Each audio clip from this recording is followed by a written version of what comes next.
Okay, hey everybody. Welcome to another episode of Gabbin. I'm Mark Edward Willows, and joining me here today is a gentleman who is an actor, he is a producer, he is a director, he is a teacher, and he is a friend of mine, Darren Zankin. Darren, welcome to the program. Thanks for having me. Long time no see. And one thing that I really enjoy is we could sort of say local guy making good from Indiana.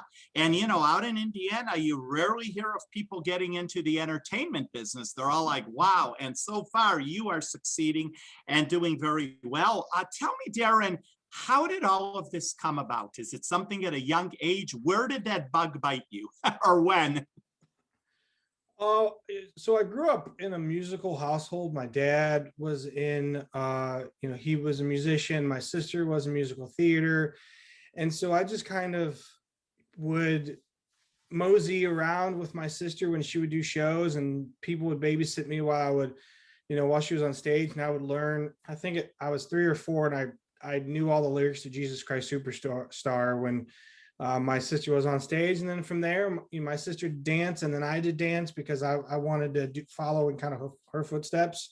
And so then my life was, I had, by the age of 15, I had taken tap dance or tap, jazz, ballet, acrobats. I knew how to do backflips. I can't do a backflip right now if I tried. And then from there, I was singing, and then do a theater here, theater there. I did Elvis impersonation when I was in 7th grade. My parents bought me like an entire Elvis suit to wear, and when I was doing Blue Christmas for my choir, and we started touring all over. And so at a young age, I was just kind of around it. And so you could just say it sort of was in the blood, huh? Yeah. And now here I am. Yes. And also one thing I want to mention, owning your own production company, which we're going to talk a little bit about later, but I want to give the audience a little background about you and how you and I met. I interviewed you for a magazine that I was working, because how all this began, Darren has always had this passion in him for love, the love of the passion for this business. And he won in a contest, a walk-on role on NBC's Days of Our Lives. And tell us, how did all that come about? More importantly, what was your reaction when you found out you won? So I moved to Lexington from Indiana. And I thought I was giving up my acting career. And then I saw these commercials for I Want to Be a Soap Star. And I was like, in Lexington, this is really random. And so my girlfriend at the time was like, you need to do this. And I was like, I don't know. And the night before, I got real bad anxiety. I didn't know if I wanted to go. I read all the rules. There's all these rules that, like, you have to have great hygiene, you have to be really good looking. And I was like, well, I'm 0 for 2 right there. I was like, there's no way this is going to happen for me. And then I went to the audition, and there's about 330 of us. And they told us at the very beginning, like, 300 of you are going to be eliminated before you even step on stage. I was like, well, there we go. I show up and I'm going to be eliminated. So then we had to do they gave us monologues and said, if you make it to the final round, you'll do these monologues, but your first round will be improv. And so to me, I always go by the mantra that you have to be a little bit different in what you do, because there's so many people like you out there that are trying to go for the same thing. You've got to find a way to be a little different. So I went with the comedic route at first, because I knew that if I made it to the next round, I would be dramatic, which is what a soap opera is. Right. And so I got through the first round, and then I came back in the final 8. And what I haven't really told this to many people, but what I did was I was like 3rd in line to go for my monologue. And what I would do is I would start talking to the person behind me in line. Next thing you know, I flipped with them. And then I would talk to the next person in line, and I flipped with them. And then I was last. So I went from 3rd to last, because I was smoozing them, and I was getting them to go in front of me so I could watch how everybody else delivered their monologue, so I could do mine differently. And of course, I won there. I went to LA.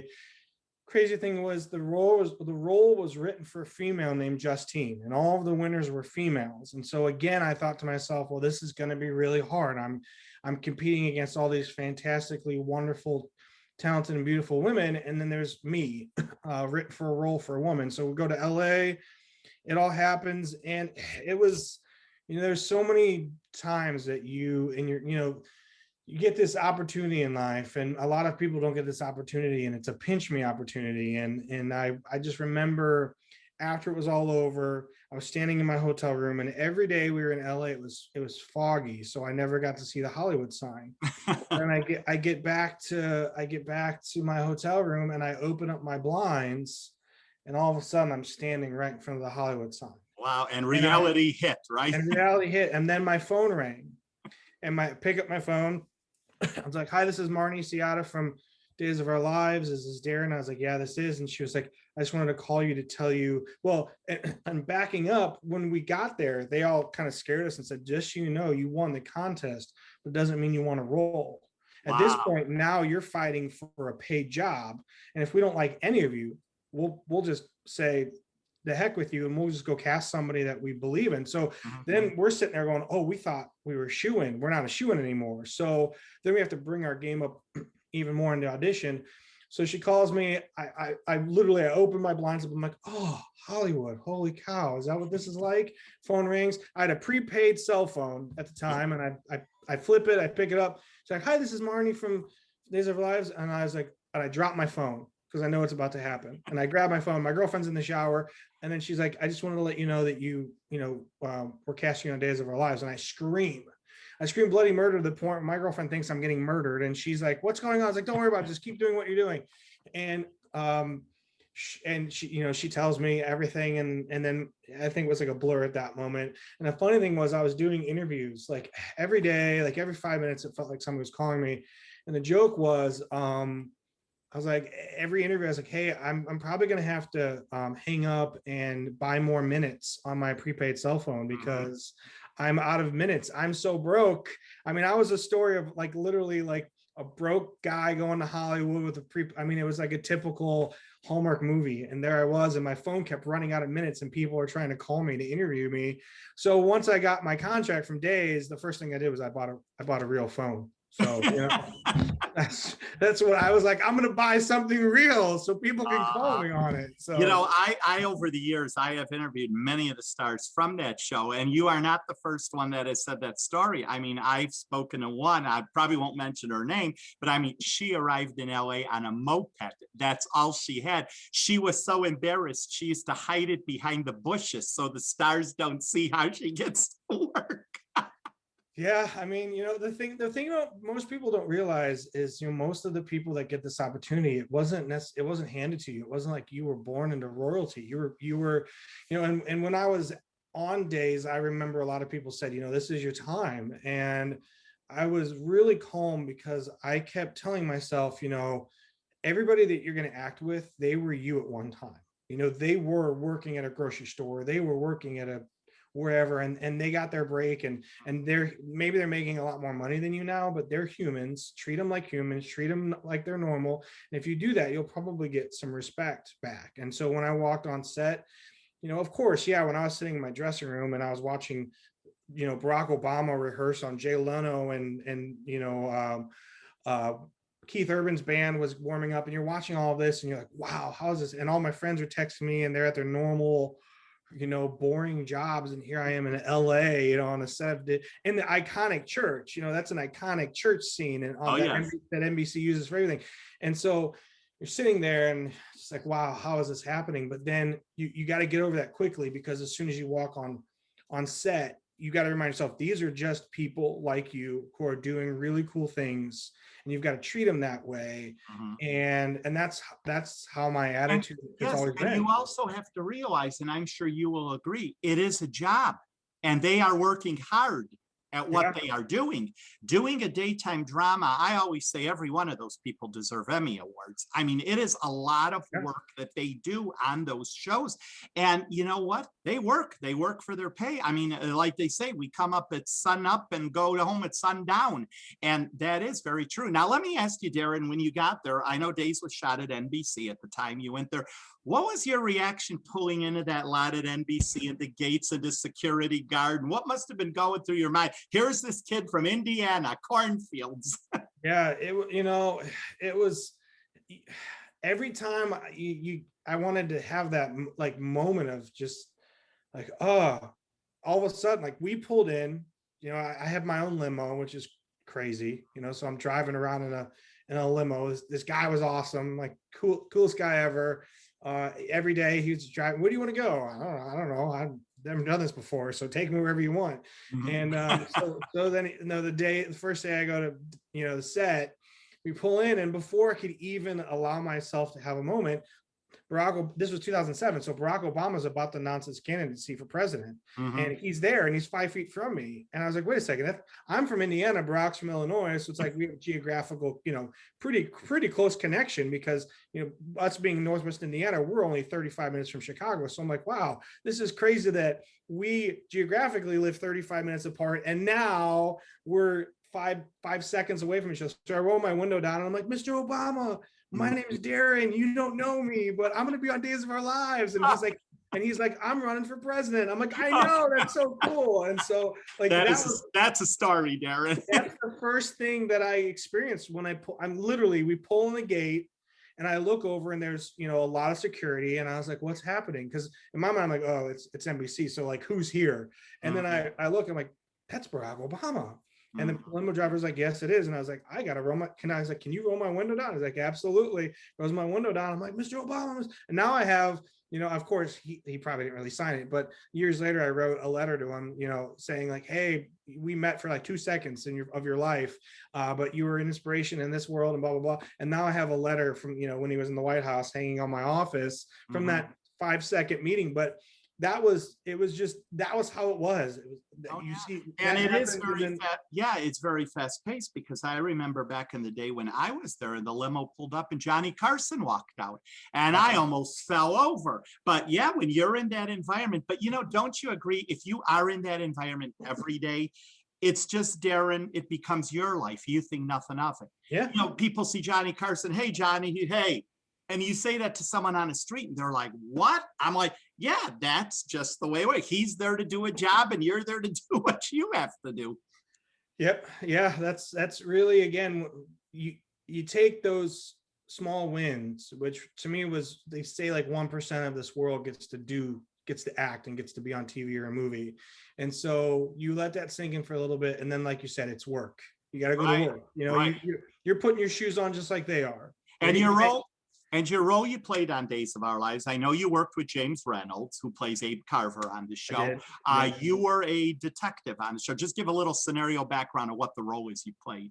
Yeah, so I was originally Justine, and then I was written to be Justin. And it was a really cool storyline, because I was the first forensics analyst in the history of Days of Our Lives to be called in to be a part of a scene of a crime. So it was Josh, who was playing Josh Taylor. Roman, and then Abe was obviously James playing Abe. So they were investigating, who shot.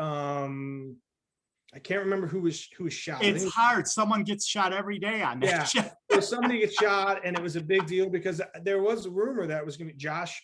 Roman could have been one of the alleged killers. So so that was my story. So I was brought in to basically, and it was cool, because one of the lines that Abe said, I remember, was, Justin here is the youngest, the top of his class, and the youngest to come. And I was like, yeah, that's right. That's me. I was like, I'm the cool guy. I'm the cool guy. I get to be the first guy. So yeah, that was my storyline. And it was great, because, well, it was good and it was bad, because it was during the writer's strike. So a lot of us there's a worst time I tell people to ever really start your acting careers during a writer's strike, because everyone's losing their job. But secondly, it was cool, because when I met with, the head of Days, and I was like, I know this is a guest role, but is there a possibility for me to come back? And they're like, that's why we wrote you the way we wrote you, was because if we ever want to bring you back, we wrote a storyline just for you. It wasn't like I was just waitress number 4, and I walked, and I'm like, right, would you like your cup of coffee? And as you know, Darren, there's always that chance. On that show, people have come back 15 years later. Yeah. I mean, that is just it. I mean, and also they have come back from the dead. I mean, the bullet goes through the heart. Next day, they're back. Yeah, they're the twin brother. They're the twin, exactly. Who's in love with whoever, yeah. So now, let me ask you, after you did Days of Our Lives, I mean, we could say for you, that's the big time. Wow, Hollywood, everything. So after Days of Our Lives, what happened? You came out, and that's when you really says, look, I really have to be in this business. I was, I tell people a lot now. I'm 39, and I was 25 then. And I remember telling people that if I would have probably really pursued it then, I think it wouldn't have really worked out because I think I was still too young, and I think I wasn't really mature enough to understand what all of that was. They tell you a lot of times everyone in Hollywood is somebody, everybody's an agent, don't trust everything you hear. And I think I was still very a young 25 when I went out there, but I was able to do, I did cool things afterward. People recognized me, which was really weird. Like, I would go to restaurants and people would like, you're, even to this day, like, no joke, I was DJing a wedding like 4 years ago, and a girl walks up and I thought she was requesting a song, and she gets really shy. And I was like, no, what do you want to hear? She's like, no, my mom way over there in this corner, she knows you. And I was like, okay, like, how? She saw you on Days of Our Lives. I'm like, come on, that was like 8 years ago. She's like, no, she watches every day and she saw you and she wants your autograph. Wow. I was like, well, all I had was a napkin. And I was like, this is going to be, the napkin's worth more than my signature, right? But I was able to do a lot of cool things after that. But like I said, I think I was just too young and not ready to do it. And as I look back, everything happens for a reason. I cherish those moments more than anything. But the nice thing is if I would have pursued it, my career probably would have been over like that. Over, just like, yeah, the star went up and fell. That would be it. And I didn't, I'm not a 15 minutes of fame kind of guy. Like, I want to spread out this moment as long as you can, because you also have the opportunity to impact people's lives. So, and also besides that, you are obviously taking this very seriously, even educational wise. I mean, you have your bachelor's degree, you have your master's degree, and correct me if I'm wrong, you are working now on your doctoral degree. And I mean, and it is all within this field. So you are serious about this business. Yeah, I mean, I knew I wanted to be in storytelling in one way, shape, or form since I was in 6th grade. And after my dad passed away, it was really important for me to finish my undergrad. So I went back to school. I did that. And I always wanted to go to Northwestern. That was a dream of mine, to go to Medill. And so I was, I graduated in the top of my class. I got the Bloomberg Scholarship, which is only one of 2 journalism students in the country get a year, and I got it. And then I was like, well, what, I'm gonna get my PhD. Why not? And I took a year off, and then I just finished my very last class like a week ago. So all my coursework is done. All I have to do is my project. I'll be expected to walk across that stage in May of 2022. And I always tell people, I won't be able to fix your leg, but I'll be able to fix your company. So that's my doctoral joke, my bad doctoral joke. And speaking of companies, as we see you there, Dmz Productions. Tell us a little bit, how did that come? I mean, is it just you always said you want to also work for yourself? You want to be the one in control? How did all of that come about? I was teaching full time, and I was teaching at a place I didn't like. It was I went to work every day. It was miserable. And the more I was miserable, the less I was being creative. And finally, I just took a leap of faith and said, I'm going to do this full time. I want to work for myself. I want to see how it works out. And that was in 2015. And here we are in 2021. And I have a full-time marketing director in Indiana. I have an employee in Florida. I have 2 full-time staff members in Kentucky, another part-timer. I just brought on a photographer. And life is about taking chances. I always say you live and you die. It's what you do in between. Exactly. And leap of faith. That is words I live by. Because like you, I used to teach school and I talk to students and I tell them the very same thing. If you do not go out and take that chance in life, it's never going to happen, because nobody comes and rings your doorbell. You have to go out there and do this. And that is something, and you are living proof of it. Because like I says, I know you since the days of our lives, and you are just advancing every year, going somewhere higher, higher, higher. And that is the way it works. Now, tell us about Dmz Productions. What do you guys produce? I know you do a lot of things. You're working currently on a film. Tell us about that. Yeah, so we started in wedding video, actually, because it was good money. And people don't realize everything's a stepping stone. So you have to start somewhere with what you do. So I started in wedding video, and we were doing 100 weddings a year, and it was exhausting. And finally got to the point where I was like, I only do weddings if somebody really knows me and calls me. I'll do it as kind of a favor. But that was, regardless, it's a video, so it was getting my chops. It was getting better. I was able to buy better equipment.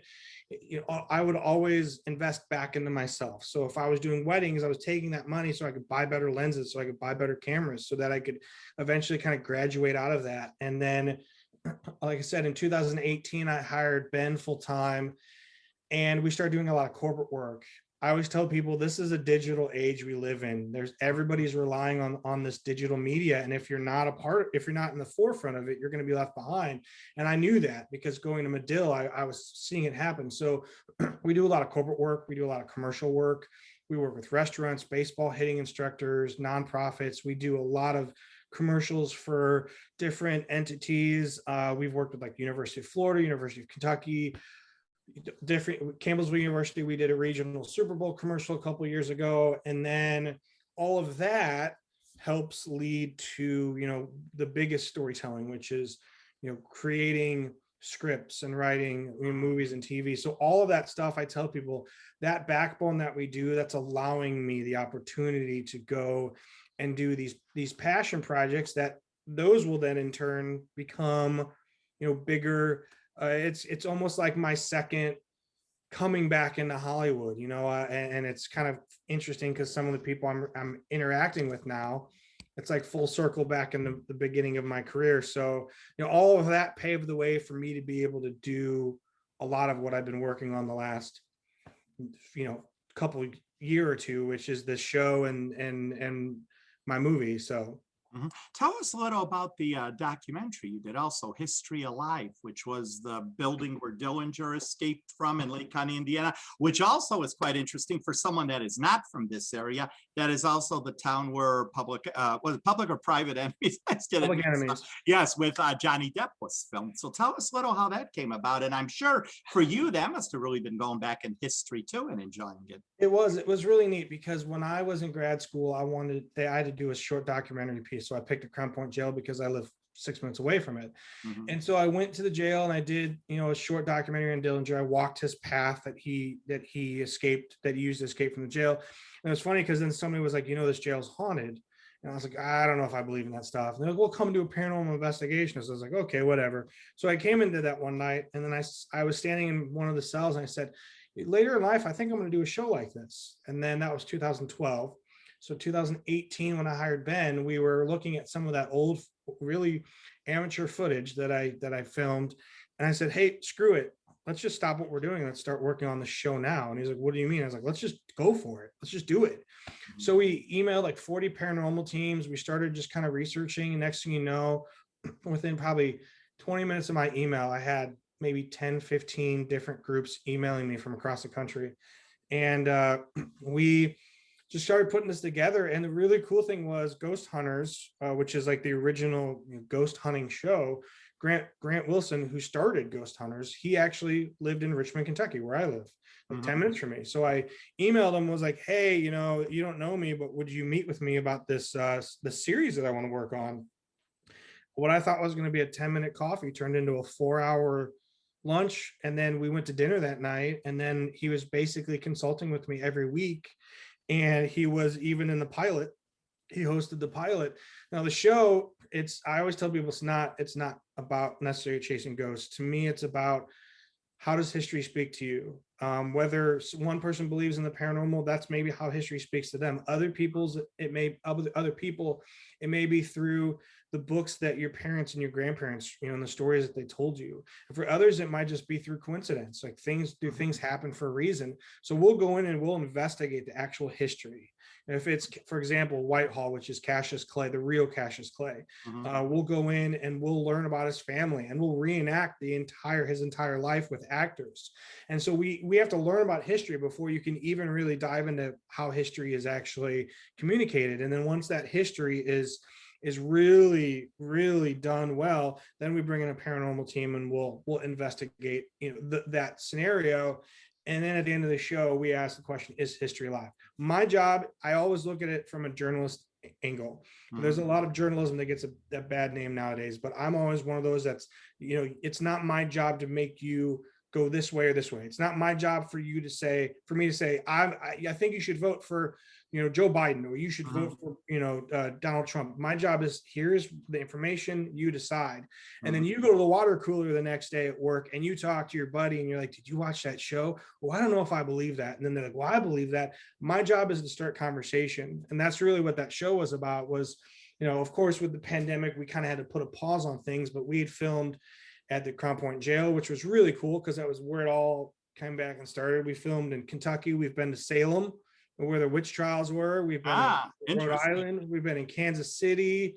Everywhere we go for a business trip, I will email these historical spots and say, hey, I'm here for this, but can I come visit your house or your mansion or your facility? And most of the time, like, yeah, come on by. And so I've been to a lot of these historical places, and they'll just give me tours or let me walk around with my camera, and we put it in the show. Oh, yeah. Isn't it amazing? Because I've been there, and I know in this business, all what you do get to see, and the behind the scenes, and you're welcome all over, and the doors open, and that's the amazing part. And I love the way, Darren, you start your project. Like you say, I email them and I say, you don't know me, but and before you know it, something materializes out of it. And that is exactly how the whole industry works. Now, tell me about your Christmas film that's coming, or going to be coming out, or you're first going to start filming it, correct? Yeah, so it's called The Christmas Dreamer. I started working on it actually on a business trip to Rhode Island, to Boston. We were going to Boston in 2018 or 19. And I'm one of the biggest Christmas freaks anyone will ever meet. I just absolutely love it. You haven't been at my house. You should see our place at Christmas. Yeah. And so everyone's like, why haven't you written a Christmas movie yet? And I'm like, I don't know why I haven't. That's a really good question. And so I started working on it then, and I told myself when I was on my trip, I had 40 pages done. That was a big dream. I got 20 done. And then when COVID came, I was like, well, I'm stuck in the house. It's time to do it. And so I made a goal of writing it by Christmas Eve, because that was like, I can't go see Christmas concerts. There's no Christmas plays. There's nothing to do. So I'm going to just sit by my tree and I'm going to write like 10 pages a day. And so I had the first draft done by Christmas Eve. And by mid-January, I had 10 edits done. And then at that point, it was like, all right, let's start again. Let's start emailing people. Let's reach out and see what, who's interested. And now you obviously do your own script writing, correct? Mm-hmm. Okay. And as you know, most projects, well, all projects, everything begins with a script. Just briefly take us through, for someone that doesn't know, what are the steps? Script, what comes after script? So it was from there, it was script, and it was a lot of edits. And then from there, it is basically, financing and reaching out to agents, and it is a lot of paperwork. It's a lot of just. When does casting actually begin? Is that sort of when everything is ready to go? I think it's kind of different for everybody. I don't do things the way that everybody usually does them. Usually once you know you have funds, and that you have your location and you have your date, basically once you have that all locked in, then you start saying, all right, I got to cast it. And so we knew where we wanted to film. We wanted to film in Kentucky because we wanted to give back to the community. And then from there it was, all right, let's start contacting people. And I emailed probably about 100 agents and immediately started getting, again, it's how you talk to them. So I was trying to make my pitch really interesting. Oh yeah, it's all in the presentation. Yep. And then from there it was, I just, within like 10 minutes, I was getting emails back. So it was crazy. Mm-hmm. Well, Darren, I must tell you, very interesting talking with you. Finally, tell me, what does the future hold for Darren Zankin? Every day is different. The Academy Award? Yeah, maybe. The cool thing is working on The Christmas Dreamer and then working on this nursing home comedy called The Home. Mm-hmm. I think between the two, the cool thing is, going back to Days of Our Lives, I'm bringing James Reynolds back into the. Mm-hmm. I worked with him for a blip in my career and a blip in his career, and then I emailed him and was like, I don't know if you remember me, and then his agent sent the email to him. And then next, he's emailing me personally. Trust me, James remembers everything. He does. And we were on Zoom for 3 hours. And after 3 hours, I was like, we've been on the phone for 3 hours. And he's like, wow. And the last 15 minutes, we were talking Bulls Lakers in the All-Star game.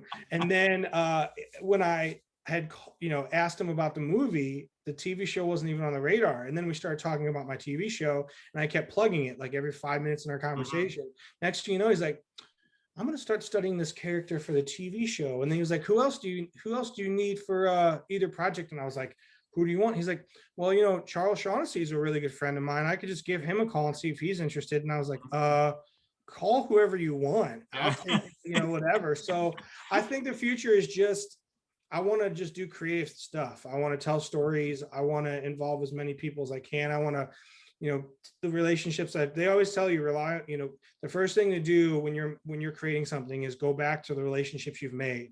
If you have a good relationship where they remember you even a little bit for who you are and the work you've done, they most likely, if they can, they'll be involved. So the first thing I did was I went back to anybody somewhat known that I've worked with. I was like, hey, would you be a part of this? And everybody said yes, which I guess is a testament to who I am.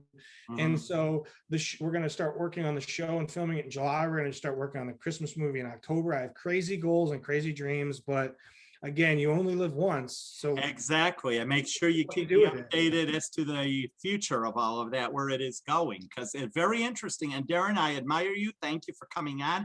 I always love someone that starts in the business and works their way doing like you are doing. I always find those people to be the most successful people in life. And I know many of the people in the industry, and I hear the same story. I started out for $1.90 an hour, or I started out for nothing. I was told it's an honor to have you here, but today they're big in the business. So that's it. It's step by step. And I do like that about living your dream. I think it's very important. Thank you. Thanks for having me too. It was good. It was good finally catching back up. Yes, really. It's been how many years? Too many. Yes, too many. Well, whenever you need the big star of your next film, here I am. All right. Darren, thanks again a lot for being here. I appreciate it. Take care. Okay.